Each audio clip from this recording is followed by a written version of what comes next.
Genèse chapitre 2, verset 15.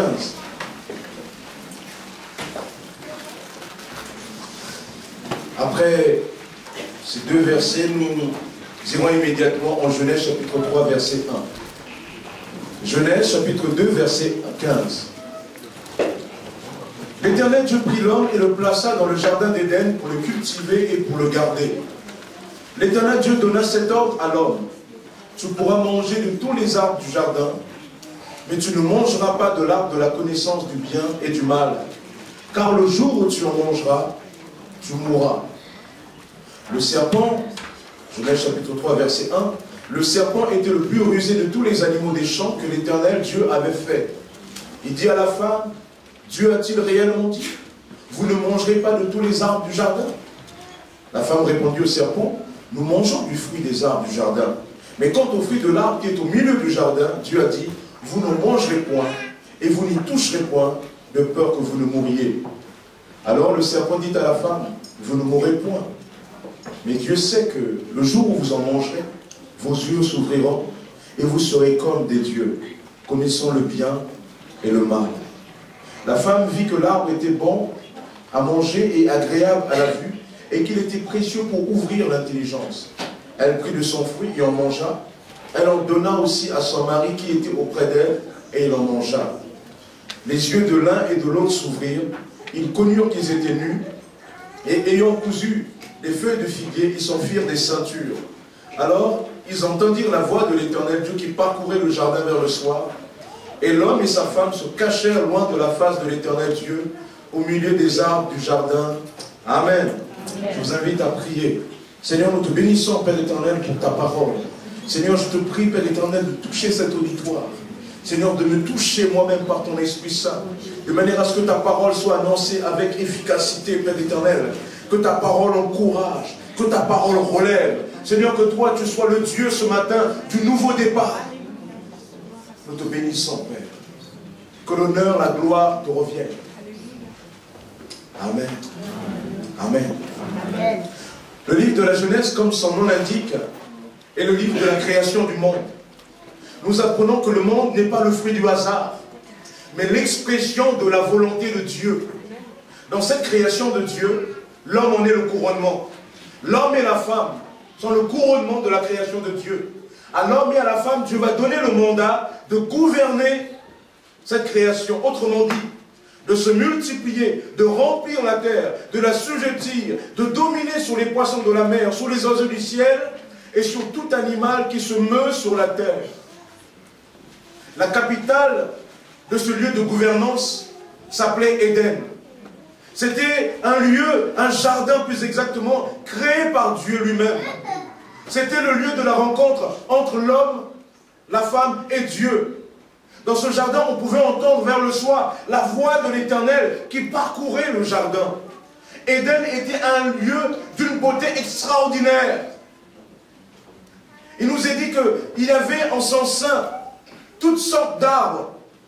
Il nous est dit que ces arbres étaient agréables à voir et bons à manger. Mais la particularité du jardin d'Éden, c'est qu'il était construit autour de deux grands arbres. Le premier de ces arbres, c'était l'arbre de la vie. L'arbre de la vie donnait le pouvoir à celui qui en mangeait de son fruit de vivre éternellement. Le deuxième arbre est un peu plus mystérieux.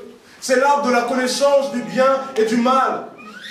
Pour le théologien Henri Blocher, comme pour Calvin, la connaissance ici du bien et du mal est l'autonomie au sens fort, la compétence pour décider du bien et du mal au lieu de recevoir d'un autre la définition. Henri Blocher, ce célèbre théologien français, dit que cet arbre de la connaissance du mal, c'est l'expression de l'autonomie au sens fort. Autonomie, c'est-à-dire la capacité de décider par soi-même ce qui va être bien, ce qui va être mal, au lieu de laisser Dieu nous le faire. Si l'homme pouvait manger de tous les fruits de ce jardin d'Éden, il y avait un fruit que l'homme ne devait jamais toucher. C'est le fruit de la connaissance du bien et du mal. Parce que l'homme avait besoin de la connexion avec Dieu. Et il leur a dit aux hommes que s'ils touchaient à ce fruit-là, alors ils mourraient. C'est-à-dire, ils ne vivraient plus dans la connexion avec le Seigneur. Mais malheureusement, le grand drame arriva. Malgré l'interdiction divine, le texte biblique nous dit en Genèse 3,6, la femme vit que l'arbre était porteur de fruits, bon à manger, agréable à regarder et précieux pour ouvrir l'intelligence. Elle prit de son fruit et en mangea. Elle en donna aussi à son mari qui était avec elle et il en mangea. Dieu leur avait dit de ne pas le faire, ils vont le faire. Ils vont échouer. Ce passage de Genèse chapitre 3 verset 6 nous relate le premier échec de l'humanité. La première fois que dans la création de Dieu, sur cette terre, l'échec est rentré. L'échec est rentré avec Adam et Ève. Le premier échec de l'humanité. Cet échec n'est pas comme nos échecs à nous. Cet échec-là est le père de tous nos échecs. Si nous arrive d'échouer, c'est parce que Adam et Ève ont échoué. À cause de leur échec, ils nous ont entraînés dans l'échec. L'échec est défini au sens général comme une situation qui résulte d'une action n'ayant pas abouti au résultat escompté. Dieu leur avait dit de ne pas le faire, ils vont le faire.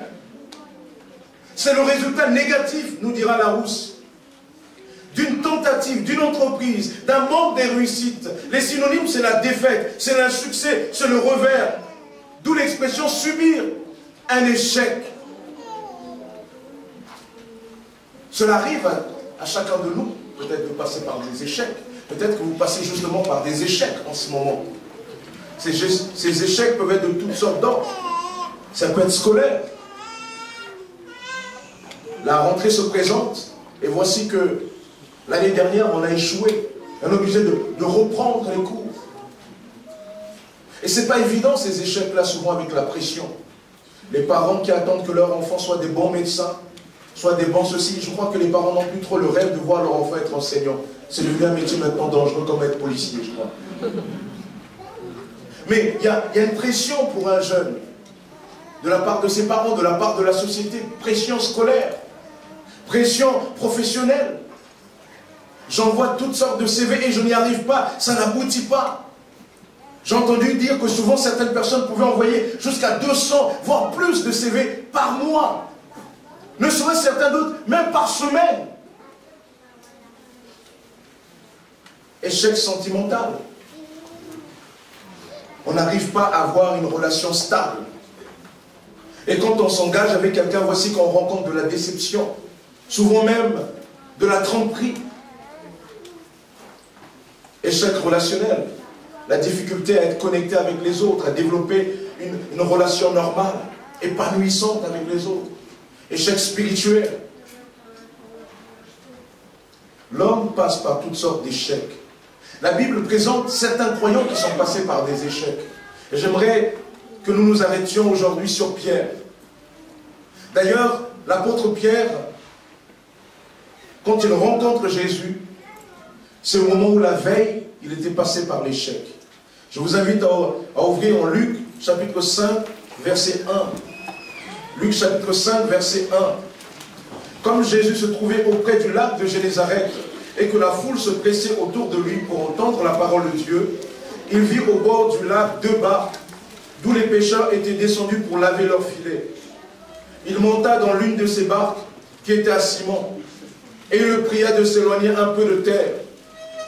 Puis s'assit, et de la barque, il enseignait la foule. Lorsqu'il eut cessé de parler, il dit à Simon, « Avance en eau profonde, et jetez vos filets pour pêcher. » Simon lui répondit, « Maître, nous avons travaillé toute la nuit sans rien prendre. Mais sur ta parole, je jetterai le filet. » L'ayant jeté, ils prirent une grande quantité de poissons et leur filet se remplit. Ils firent signe à leurs compagnons qui étaient dans l'autre barque de venir les aider. Ils vinrent et ils remplirent les deux barques au point qu'elles enfonçaient. Amen. J'aimerais qu'on s'arrête sur Pierre. Ici, il nous est parlé de pêche miraculeuse. Mais avant la pêche miraculeuse, il y avait eu un grand échec. Pour comprendre un peu le contexte, peut-être rappeler un peu qui est Pierre. Pierre, il nous a dit que c'était un homme de caractère. La Bible nous montre comme un homme de caractère. Un homme qui travaille en rapport avec les éléments. Pierre, il était fils de Jonas. Au moment où il rencontre Jésus, il est à Capernaum, mais il vient exactement de Bethsaïda. La ville de Bethsaïda, son nom veut dire maison de la pêche. Ça montre à quel point cette activité était importante dans la région. Et Pierre, lui aussi, exerçait le principal métier dans la région. Il était pêcheur. Son métier était la principale source de revenus de sa maison. Sa maison, la Bible nous dit, il y avait au moins sa femme, sa belle-mère, son frère André, et certainement il y en avait encore. Cette famille comptait sur lui. C'était le moyen de vivre. Mais voici que la veille de sa rencontre avec Jésus, il avait pêché toute la nuit et il était revenu bredouille, sans rien prendre. Les filets avaient été remontés vides, donc pas de gain avant la prochaine pêche. Pierre avait échoué. Vous savez, un peu comme ces vignerons, on a vu l'actualité récente nous a présenté des hommes, des femmes qui sont vignerons et ils ont des hectares de vignes. Ils ont pris du temps, souvent il y en a qui disaient c'est 14 ans. Pendant 14 ans, il a travaillé pour avoir la meilleure des vignes, pour sortir le meilleur fruit, pour donner le meilleur vin. Et en l'espace d'une simple tempête, les 14 ans de travail sont mis par terre. Et vous, je ne sais pas si vous voyez souvent l'image de ces vignerons-là, ils ont des hectares dans les allées de leur ville, ils traversent, ils sont là, ils s'arrêtent là, ils enlèvent une branche, ils cassent une petite branche, ils enlèvent là une petite feuille, etc. Ils arrangent pour que le fruit qu'ils donnent, qui sort de là, soit le meilleur des fruits. Mais en l'espace d'une tempête, rien, échec total. Pierre avait été la veille là, il est revenu bredouille, rien du tout, il avait échoué. Mais gloire soit rendue à Dieu, parce que Pierre va vivre le succès. Pierre va faire la pêche de sa vie. Une pêche miraculeuse, une pêche comme tout pêcheur voudrait en voir. La pêche de Pierre va même s'arrêter parce que lui, il n'avait plus la capacité de recevoir plus de poissons dans son bateau. Ça va se limiter parce que quand il fait venir ses amis aussi n'avaient plus de place dans leur bateau pour prendre du poisson. Alors là, ça s'est arrêté. Amen. Une pêche miraculeuse. Cet homme, la veille, était dans l'échec. Le lendemain, il va passer au succès.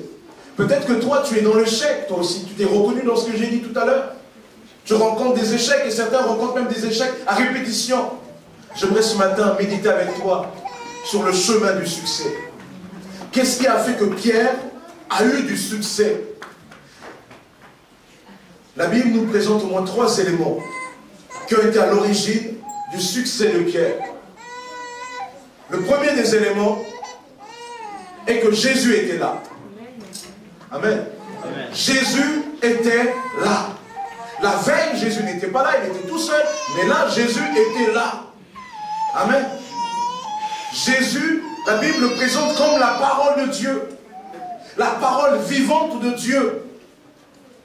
Et Jésus, la parole de Dieu, était là. J'insiste sur cette idée de Jésus, la parole de Dieu, la parole vivante de Dieu était là. Pourquoi? Parce qu'à l'origine de l'échec d'Adam et Ève, il y a un conflit avec la parole de Dieu. Retenez bien cela, c'est un principe. La source de nos échecs tire leurs origines, leur substance d'un conflit avec la parole de Dieu. Lorsque le tentateur Satan va venir vers Adam et Ève, il va dire, mais Dieu a-t-il réellement dit?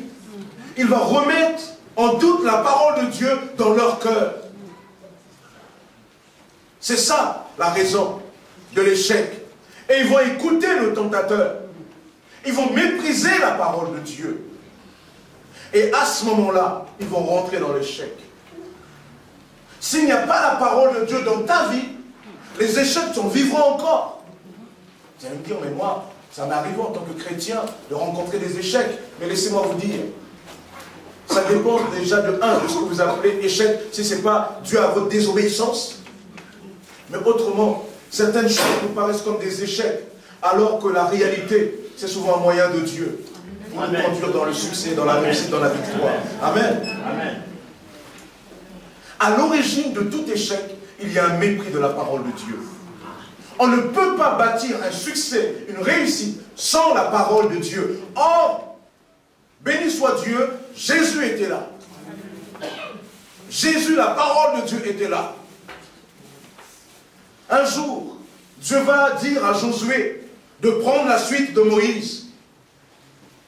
Le chapitre 1 du livre de Josué nous montre à quel point Josué était vraiment impressionné. Il avait peur, il avait la trouille. Vous savez, ce n'est pas simple d'être successeur d'un grand homme, d'une grande femme. Josué avait vu Moïse. Moïse, il était impressionnant. Moïse, cet homme-là, quand il s'est présenté devant la mer des gens, il a invoqué Dieu. La mer a été coupée en deux. Le peuple d'Israël est passé au travers. Extraordinaire. Cet homme-là, lorsque le peuple avait soif, il prenait son bâton, il frappait le rocher, l'eau sortait.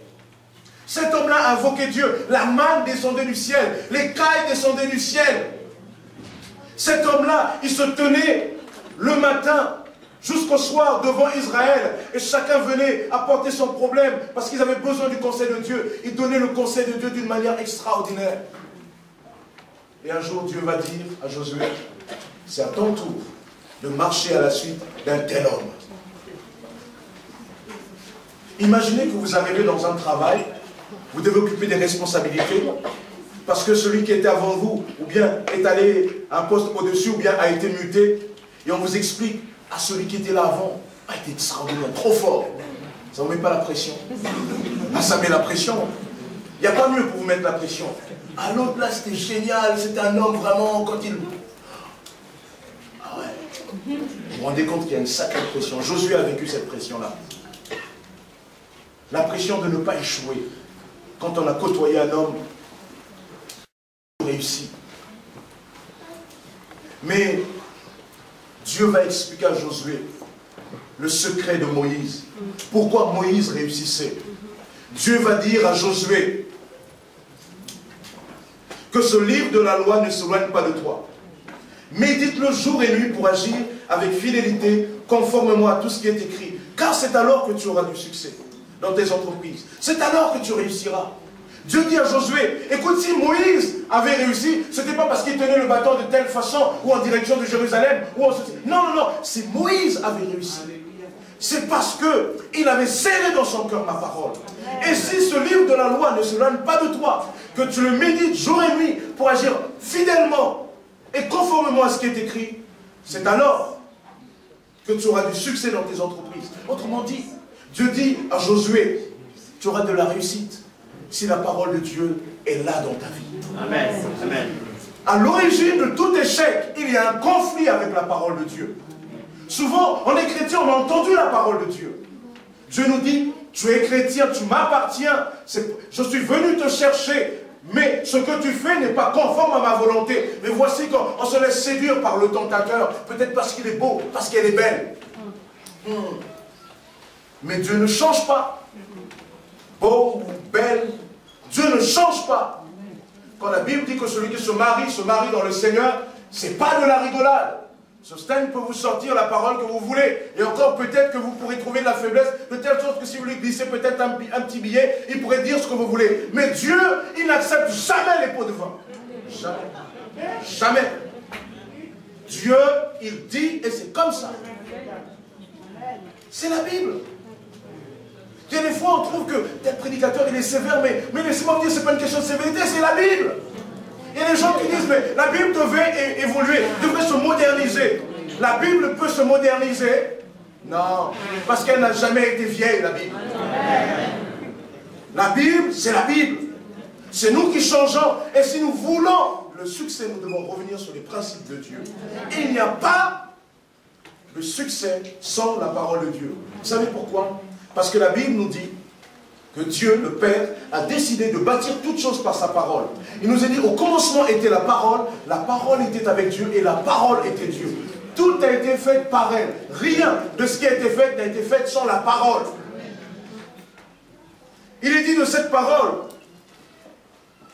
qu'il est l'image de Dieu invisible, le premier-né de toute la création. En effet, c'est en lui que tout a été créé dans le ciel et sur la terre. Le visible et l'invisible, trône, souveraineté, domination, autorité, vous entendez? Pour la parole, pour Christ. En effet, c'est en lui que tout a été créé dans le ciel et sur la terre, le visible et l'invisible. Trône, souveraineté, domination, autorité, tout a été créé par lui. Il existe avant toute chose.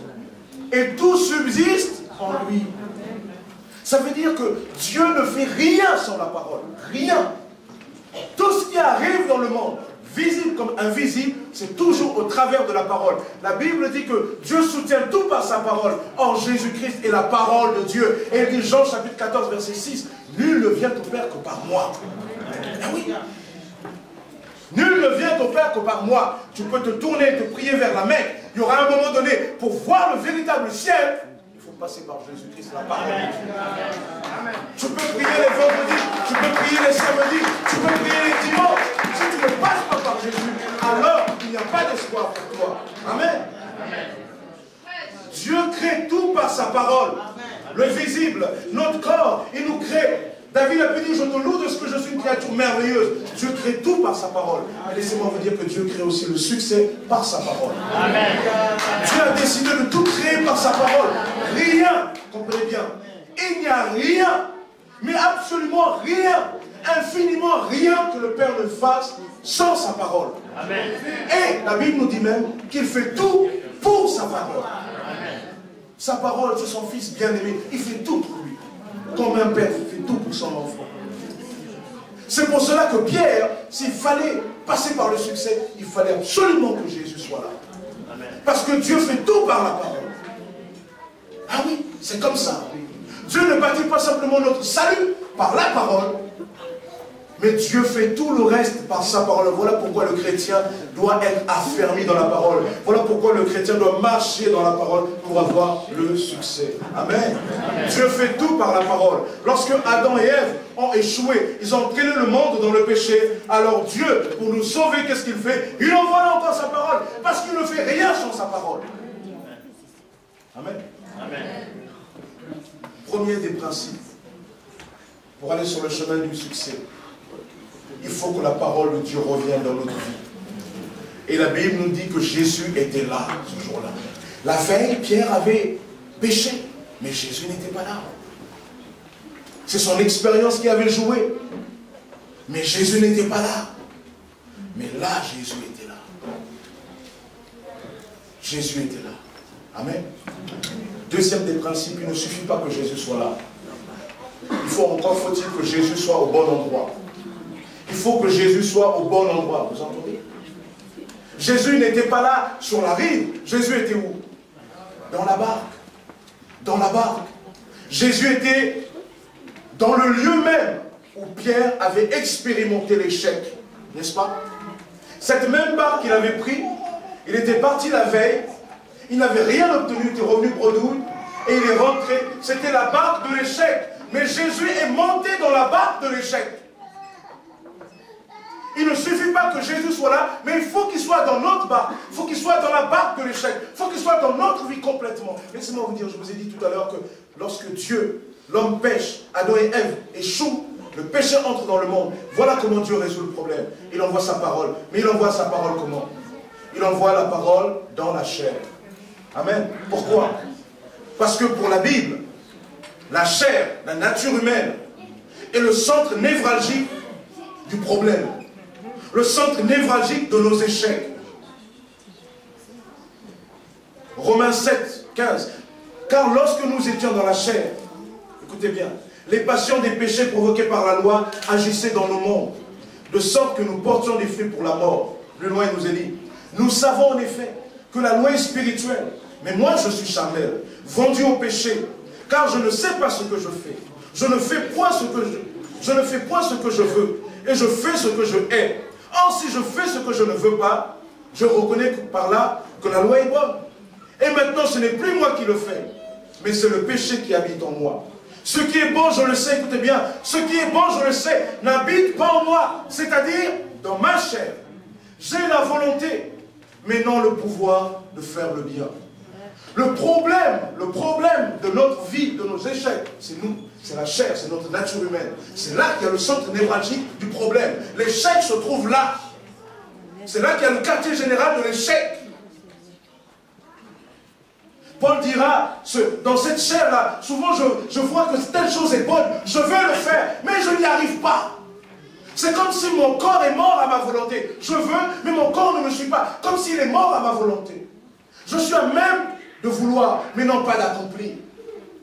Mon corps ne réagit pas, et vous pouvez être fort, Schwarzenegger, vous n'allez pas plus loin. Vous aussi, vous êtes soumis à la chair. Vous pouvez être un grand intellectuel, un grand penseur, vous êtes soumis à la chair. Rousseau est un des grands philosophes des siècles des Lumières, et pourtant quand il étudie la vie de Rousseau, oh, c'était pas florissant, et pourtant c'est une référence en termes de philosophie.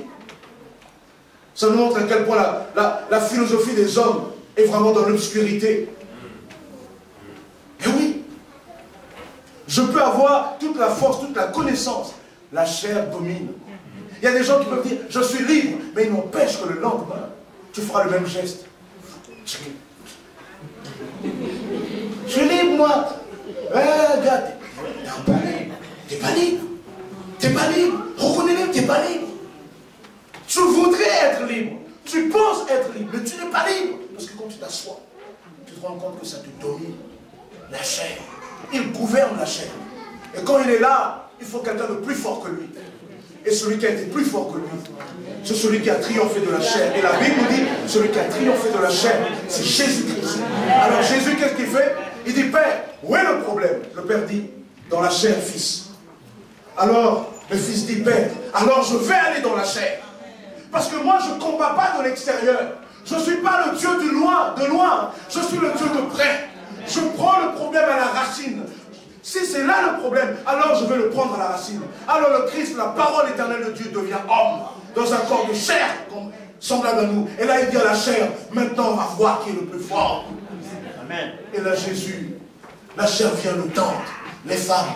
La chair le tente par le lâcher prise. La chair le tente par toutes sortes de choses. Et Jésus, il dit, mais tu n'as aucun pouvoir contre moi. Alléluia. Amen. Parce que c'est toi, tu es qu'une créature. Moi, je suis le créateur. C'est comme ça. Et là, Jésus, une fois qu'il a triomphé de la chair, il a mis un cacatole. Il a pris, il a cloué à la croix. Il a dit maintenant tu restes là. Et chair, je t'ai vaincu. Et la chair croyait avoir triomphé.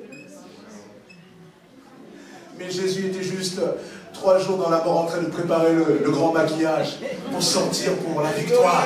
Et 3 jours plus tard, il est ressuscité. Gloire à Dieu. Quand tu regardes la chair, il dit, oh chair, où est ta victoire? C'est pour cela que vous ne pouvez pas. Vous ne pouvez pas avoir de victoire sans marcher avec le victorieux. 2 Corinthiens chapitre 2, verset 2, verset 14. Béni soit le Dieu de notre Père qui nous fait toujours triompher en Jésus. Amen. Si vous devez aller à la bataille, vous allez partir avec des perdants. Vous imaginez quelqu'un qui doit aller se battre, il dit, attends, j'arrive. C'est pas possible. C'est pas possible. Mais quand il y a un bonhomme qui se présente, boum, là. C'est comme quand on était là, dans nos cités là. Quand on est en bande là, quand on a un gaillard avec toi. Moi, je n'étais pas spécialement gaillard, j'étais bien maigre, mais on avait toujours le bon gaillard. Et quand les autres parlaient, tu savais qu'ils pouvaient parler parce que vous avez votre gars. Quand le gars, il y a un problème. Et vous, c'est derrière avec votre petite voix. Ouais, il y a un problème. Non, il faut être à côté de l'homme fort. Et Jésus, il a vaincu la chair. Il a la chair, tu ne peux plus rien. Désormais, celui qui croit en Jésus-Christ, il devient une seule chair avec lui, une même personne avec lui. Et à partir de là, sur cette base-là, lui aussi peut dire à la chair, hey, tu ne peux rien parce que Jésus est avec moi. Là où la chair gouvernait, alors Dieu envoie le Fils. Le Fils vient dans la chair, il combat la chair, il vainc la chair, il remonte. Alors on nous laisse seul? Non. Il dit maintenant, Saint-Esprit, à toi. Ah, le Saint-Esprit, le champion, il arrive dans le royaume. Il fait, oh, on va y aller. Et quand on est rempli du Saint-Esprit, la chair va dire, oh non, mais je vais te passer. Pourquoi? Parce que le Saint-Esprit a la puissance de feu.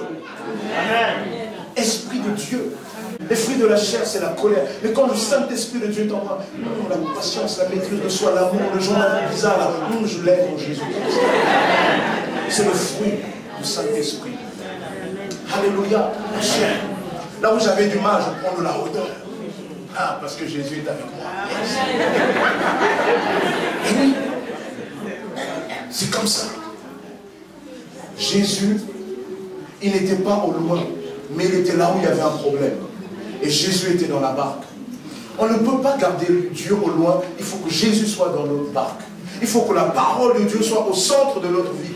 Il faut que Jésus soit dans la barque.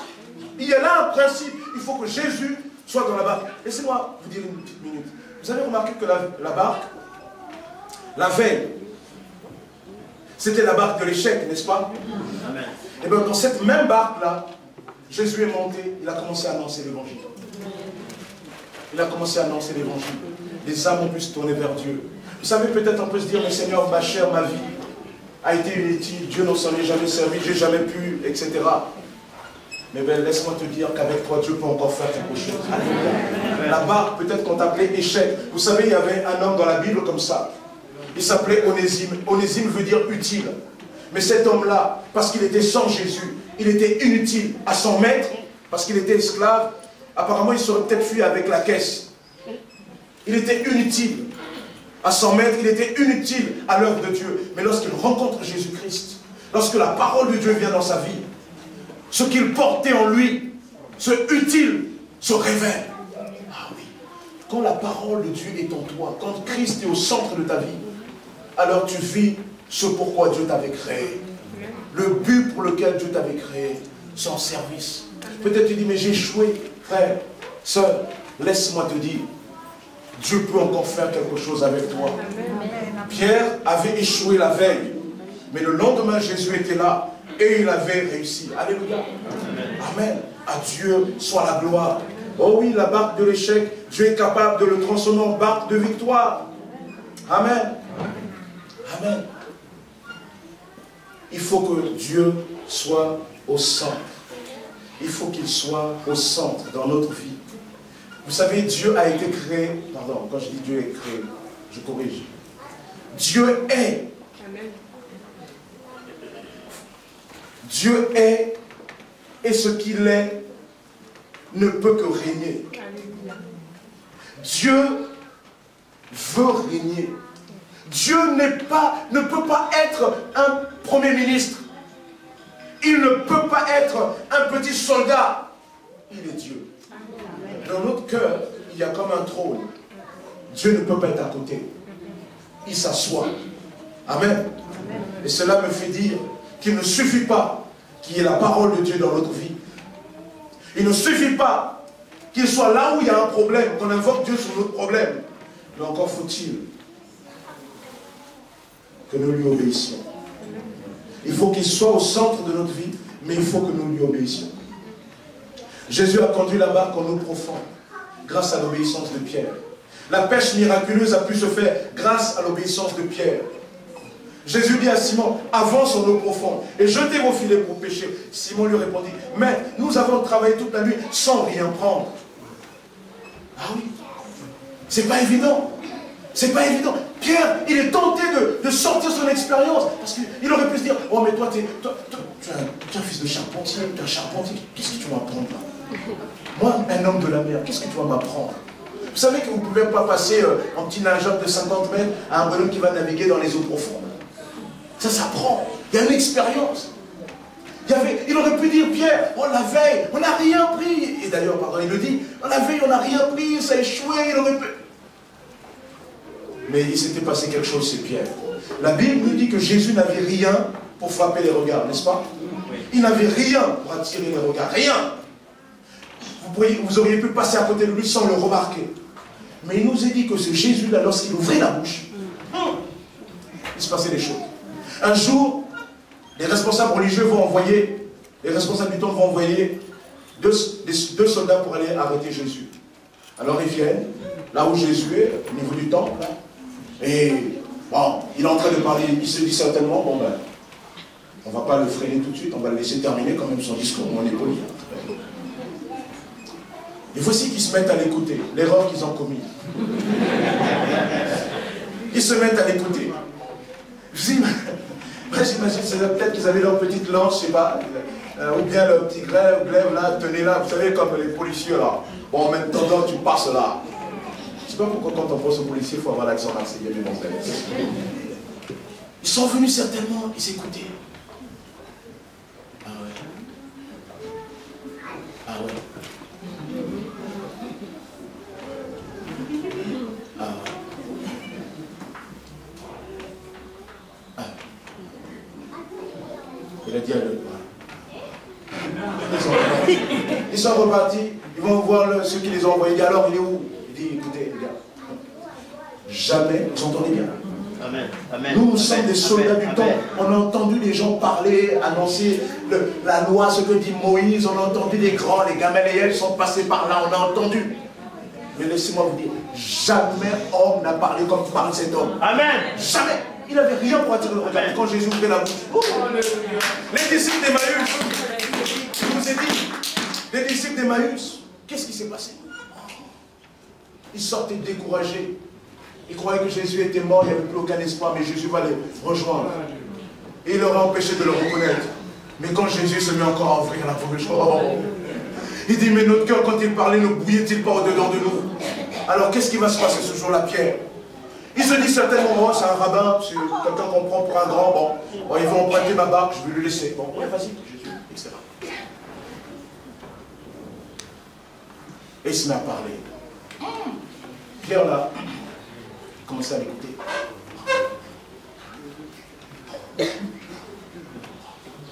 Ça commençait à bouillir à l'intérieur de lui. Brûler à l'intérieur de lui comme les disciples d'Emmaüs. Et comme la Bible dit, la foi vient de ce qu'on entend, ce qu'on entend vient de la parole de Christ. La foi commençait à naître. Et quand Jésus lui dit, avance en eau profonde, il y a un dernier réflexe de la chair qui vient encore là. Vous savez, la chair, souvent là, il y a des fois, on dirait qu'il est noyé, on dirait qu'il est encore de on veut dire. Et dans un dernier sursaut, mais on a péché toute la nuit. Et Pierre là, il a le courage de dire, oh, parce que la parole de Jésus a percuté son cœur. Il dit à la chair, stop! Amen. Et il dit, mais sur ta parole, je vais jeter le filet. Amen. Oh, et il nous a dit qu'il va jeter le filet. Et il va prendre du poisson. La pêche, génial. La veille, vous comprenez, il n'y avait rien. Il arrive là, au même endroit. Jésus est là. Il jette les filets. Les poissons, ils ont eu les paroles du grand commandeur qui a dit, allez là-bas. Amen. Et les poissons, dans un service à Dieu, dans un dernier élan de dignité, ils venaient se jeter dans le filet. Allez, parce que le maître l'avait dit. Amen. Et cet homme avait mis leur plus beau costume pour honorer la volonté du maître. Ils se jetaient dans le filet. Parce que le maître l'avait dit. Alors ça commençait à remplir de poissons, remplir de temps. Il y a un moment donné, il n'y avait plus de place. Vous savez, Pierre, il était dépité. Non, comment je vais faire? Oh, il y a tellement de poissons là. Il dit, on va venez. Et il remplit ce deuxième. Vous savez, il remplissait. Et là, il faut arrêter, quoi. Il dit, on va peut-être encore un dernier poisson. Vous savez, comme les épiceries, là, un deuxième. Ouais, Seigneur, ça c'est juste 500 grammes. Il avait l'occasion d'avoir la pêche de sa vie. Vrai qu'il allait laisser ça. Quand Jésus, la parole de Dieu est là, quand il est au centre de nos vies, et que nous marchons dans l'obéissance, les choses, là où on avait échoué, il est capable de transformer. Amen. Amen. Gloire à Dieu. Amen. Bénissons le Seigneur. Applaudissons notre Dieu.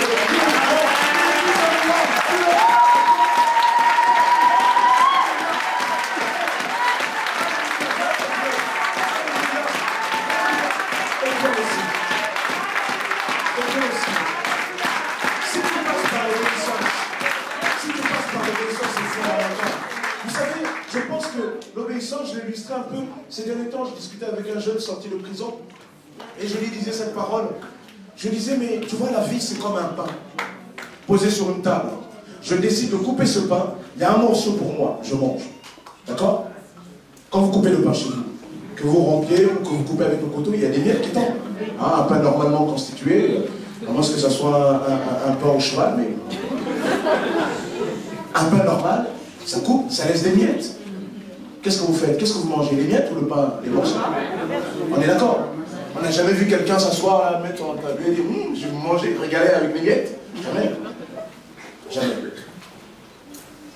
Eh bien, je dirais que ces morceaux-là que nous mangeons, c'est comme les parties de notre vie.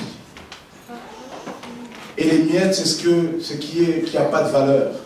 Bien que ça sorte du pain, mais ça n'a pas la valeur, ça n'a pas de saveur. Et ce qui n'a pas de saveur, ce qui n'a pas de valeur, c'est souvent ce que nous donnons à Dieu. Je te donne un peu de religiosité, je te donne un peu de dimanche là, je te donne un peu de ça, je te donne une fois que j'ai bien zouké là maintenant, là, on va se retrouver à l'église, alléluia, gloire à Dieu, alléluia. Hey, tes coups de rein, ça rappelle encore la veille. Hein. Et souvent, c'est pas toujours parce qu'il y a Jésus, mais c'est parce que tu te souviens de Alphonsine, tu es là. Oui. On donne des petites miettes à Jésus. Laissez-moi vous dire, écoutez bien, ouvrez bien les oreilles. Dieu ne prendra jamais les miettes de votre vie. Jamais. Jamais Dieu ne prendra les miettes de votre vie. Parce que Dieu n'est pas fait pour les miettes. Dieu est pour prendre complètement le pain. Être au centre de votre vie. Consommer votre vie. Il ne prendra jamais les miettes. Parce qu'il est Dieu. Et c'est comme ça. Si vous offrez à Dieu les miettes, alors vous n'aurez rien. Offrir à Dieu tout le pain, c'est le sens de l'engagement. L'engagement, c'est fondamental. Ces derniers temps, on a entendu deux grandes stars, on n'a pas besoin de dire les noms, qui vont se divorcer. Oh, les pauvres. C'était un modèle de couple, génial, glamour. J'aime bien, ils aiment bien le mot glamour. Ils vont divorcer. Mais laissez-moi vous dire, ça ne m'étonne pas. Ça ne m'étonne pas.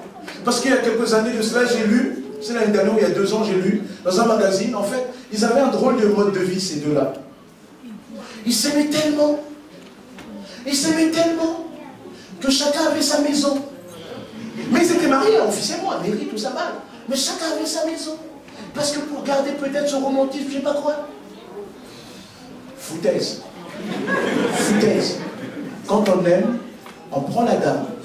On dit, papa, je t'aime. Oui, ça arrive aussi de demander un peu aux parents leur avis. Papa, voilà, moi je suis là, ce jour-là, si tu avais les pantalons qui tombaient, tu le redresses. Parce que tu te mets dans ta meilleure dignité, tu vas dire, mon père, j'aime votre fille, j'aimerais que vous me donniez sa main. Ah oui. On va voir, à la mairie, on publie les bons, et on vient devant, on se marie, devant l'officier d'état civil. On vient à l'église, on le célèbre. Parce qu'on s'engage, on dit à cette fille-là, toi t'es maîtrise, tu me sors par là. Moi je t'aime. Oui ou non? Quand on aime, c'est comme ça. Il n'y a pas quand on aime, non, mais tu sais, je t'aime, mais c'est chacun de nous reste. Arrête, foutaise. Ça, c'est un gars qui veut s'aménager encore, tout en voulant marier des petits parcelles de célibat. Ah non! Quand on se marie, on n'est plus célibataire. Quand tu étais célibataire, tu rentrais à la maison, tu prenais les chaussures, là, tu faisais... Non, c'est comme ça qu'on faisait. Tu faisais ce que tu voulais, tu n'avais besoin de la vie de personne. Maintenant que tu es marié, là, tu dois accepter que l'autre qui va dire non, non, non, non, non. Tu ramasses les choses. Ah, c'est pas évident. Hein. Et les sœurs, c'est pas évident en tant que gars la première fois. Moi, j'étais bien, moi. Non, tu n'étais pas bien parce que tu soupirais demander du Seigneur, donne-moi une épouse. Et Dieu dit, je vais te la donner. Je vais te la donner, mais il faut aussi que tu apprennes. Maintenant, les sœurs aussi, vous ne pouvez pas transformer la maison aussi en caserne. Bon, ferme la parenthèse. Mais quand on s'engage, on paye le prix, on s'engage, on accepte que l'autre bouleverse nous autour de nous. Et souvent, nous sommes comme ça avec Dieu. On veut que Dieu intervienne et on ne veut pas qu'il ait son mot à dire. Non, non, Christ. Excusez-moi, Christ n'est pas un cocu. Je parle spirituellement. Ou tu es avec lui ou tu n'es pas avec lui. Toi, tu peux penser que tu es avec lui, mais lui, il dit non, non, je ne suis pas avec elle. Ah oui, Dieu, où tu lui donnes tout, et lui prend ta vie en main, et te conduit, te dirige dans le chemin du succès, où tu gardes pour toi, avec les conséquences de l'échec. Et le grand échec, c'est être éternellement loin de Dieu, dans la mort. Il n'y a pas après la mort la négation, le négation. Vous savez, c'est une forme de négationnisme où on dit que Ça y est, la personne, il n'y aura plus de vie, c'est pas le mot négationniste, mais que la personne après, l'âme est détruite, il n'y a plus rien. C'est pas vrai. Après la mort, l'âme continue à vivre, ou avec Dieu, ou loin de Dieu. Et oui, Christ ne prendra jamais les miettes de ta vie. Mais si tu dis à Jésus, Seigneur, je ne sais pas où je vais, mais je décide de m'engager avec toi. Ah, ouais! Quand un homme sait qu'une femme l'aime, regardez comment il est. Les hommes, quand la femme vient et te dit, chérie, je t'aime. Moi, ma femme me dit ça. Elle dit, ah non, ça c'est bon ça. Quand elle dit, chérie, je t'aime. Je suis bien avec toi. Quand tu es là, tu vois, intérieurement, tu es là, ouais. Amen. Non, quand elle vous dit ça, là, vous sentez dindon, quoi, fort, là. Oui, et quand l'adversaire me dit, hey, qu'est-ce qu'il y a, ma femme m'aime. Mais oui, ça vous fortifie. Quand vous décidez d'aimer Dieu, Christ dit, celui qui me renie, qui a honte de moi, j'aurai honte de lui devant le Père. Mais celui qui n'a pas honte de moi, quand quelqu'un vient pour attaquer ce stèle, Jésus dit, Dieu ne peut pas. Les êtres spirituels, quand on veut les attaquer, quand les êtres spirituels veulent attaquer les chrétiens, ils viennent, parce que vous ne le voyez pas, mais eux le voient dans l'invisible. Dans l'invisible, il y a un tatouage qui est sur nous. Il y a un tatouage de Dieu sur nous. La Bible dit, vous avez été scellés du Saint-Esprit le jour où vous avez cru. Quand vous croyez en Jésus-Christ de tout votre cœur, le Saint-Esprit vient habiter en vous. Il scelle en vous. Il met un sceau en vous. Et quand le monde spirituel le voit, il dit, oh ouais. Il voit écrit là, en brillant là, en lumineux, possession de l'éternel. Possession de l'éternel, passe ton chemin.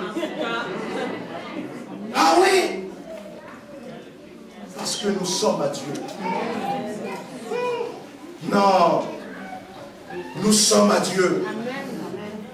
Et quand on réalise qu'on est né à Dieu, on lève la tête. Et on dit, Seigneur, peut-être, j'ai passé là, je suis passé par un petit revers. Mais au final, c'est ta victoire que tu es en train de me préparer. Amen, amen. Seigneur, tu m'as stoppé là pour mieux sauter. Parce que vous savez, il y a des fois quand on veut sauter, on vient un peu sur le bord. Si on fait le mauvais geste, on glisse. Quand le Seigneur dit stop, là c'est au moment où c'est dur, maintenant tu peux sauter. Quand on est en Jésus, le petit échec n'est plus en soi quelque chose de significatif, mais est un élément qui bâtit le succès dans lequel Dieu veut nous conduire.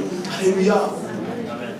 Si Christ est le centre, vous savez, il y a toutes sortes de livres sur le succès, les 5 points du succès, les trucs. Le véritable succès, mets Jésus au cœur de ta vie. Cherche d'abord le royaume de Dieu et sa justice, la Bible dit, et tout le reste sera donné par-dessus. Tout le reste sera donné par-dessus. Amen. L'obéissance est fondamentale.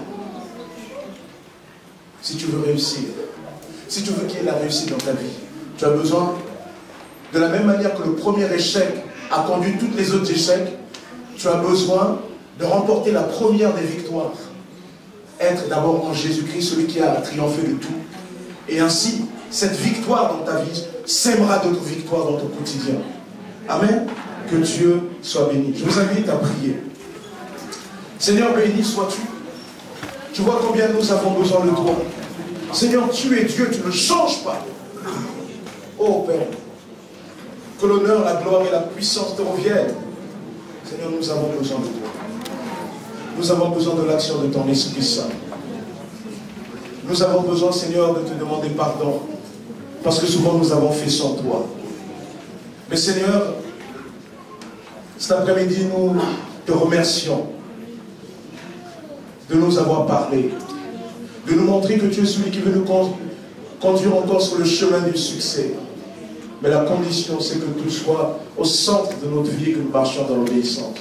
Que l'honneur, la gloire et la puissance te reviennent au siècle des siècles. Alléluia, Jésus. J'aimerais, alors que nous sommes dans la prière, prier pour toi. Je sais qu'alors que je parlais, le Saint-Esprit te parlait aussi. Le Saint-Esprit te montrait, te disait, tu vois ce qu'il dit là, c'est pour toi. Il faut que maintenant ma parole soit au centre de ta vie. Si tu as compris cela, et que tu veux maintenant marcher dans l'obéissance à Christ, cette obéissance impliquera qu'il y a des choses que Dieu dira, ne fais pas ci, et tu devras t'y soumettre. Ça peut être douloureux, même sentimentalement, mais il faudra t'y soumettre. Si c'est ce que tu veux, alors il y a un geste à faire. Aujourd'hui devant Dieu, c'est de te tenir debout. C'est de dire, Seigneur, voilà, aujourd'hui je me lève. N'aie pas honte de te tenir debout, même si tu es nouveau au milieu de nous. Pourquoi? Parce que Jésus n'aura jamais eu honte de toi. Il n'a pas honte de toi. Il n'a pas eu honte de toi. Alors, toi n'aie pas honte de lui. Parce que si ta vie doit commencer dans la honte, elle finira dans la honte. Mais si tu dis, Seigneur, aujourd'hui, je veux vraiment que tu m'accordes le succès, parce que j'ai marché sans toi, maintenant je veux que tu sois au centre de ma vie. Alors lève-toi, lève-toi. Mais je l'ai dit, ce succès, celui-là, c'est prendre le contrôle. C'est que il est son mot à dire dans nos vies. Ceux qui se sont levés, je vous invite à répéter courtement cette prière avec moi. Voici les paroles. Seigneur Jésus, j'ai entendu ta parole. J'ai compris la source de mes échecs. Parce que je t'ai mis à côté. J'étais en conflit avec ta parole. Je te demande pardon. Aujourd'hui même. Parce que c'est contre toi que j'ai péché. Seigneur, viens à nouveau prendre la place dans ma vie, le centre de ma vie, dans ma barque. Parce que Seigneur, à partir d'aujourd'hui, je veux que tu changes mon cœur. Je veux t'obéir jusqu'à ce que tu reviennes. Je crois en toi, Père. Merci pour ton pardon. Merci pour le nouveau départ. Amen. Je prie pour vous. Seigneur, je te remercie, Père éternel, pour ces frères et sœurs qui sont levés là. Seigneur, je te prie de leur faire du bien. Je te prie d'intervenir dans leur vie. Je te prie d'être au centre de toutes choses, de leur succès. Parce qu'il n'y a pas de succès sans toi. Alors glorifie ton nom, Père. À toi l'honneur, la gloire et la puissance. Au siècle des siècles, Jésus. Sois au centre, Père, pour la gloire de ton nom, Jésus. Amen. Soyez bénis au nom de Jésus de Nazareth, Fils de Dieu vivant, que l'Éternel vous comble, que l'Éternel vous fasse du bien pour la gloire de son nom. Amen. Prenez place, sachez que dans toutes ces choses-là, vous avez besoin de la parole de Dieu. Ceux qui ne sont jamais engagés dans les eaux du baptême, c'est ça aussi l'engagement. Faites-le, que le Seigneur vous bénisse. Voilà, à cet après-midi, 16 h.